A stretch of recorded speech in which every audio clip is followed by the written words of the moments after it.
Okay, so a quick tip that I kind of stumbled across and and has really been helping with doing padding and knee pads and thicker stuff. There's a switch on mine. Some machines have this, some don't, but if the switch is over here, the feed dogs drop, and it's basically like free motion, so the feed dogs aren't engaged. If it's over here, the feed dogs are up, and when they're up, it snags on the material for since it's so thick. I want to do these dimples here to keep the padding from shifting around, and it gives it more stability and everything else. And if I do cross stitches on kick pads or anything like that,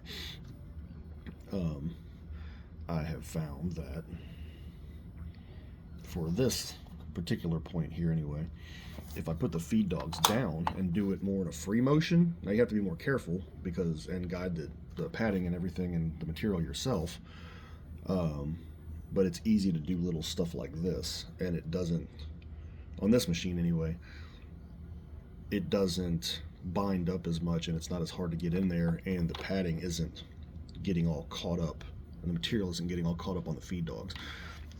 Now you can put the feed dogs down, slide it in there, and then slide the feed dogs back up, but it was also kind of messing with the back of this and kind of fraying the material a little bit. So yeah, feed dogs down for doing some of this padding stuff. That actually worked out pretty well.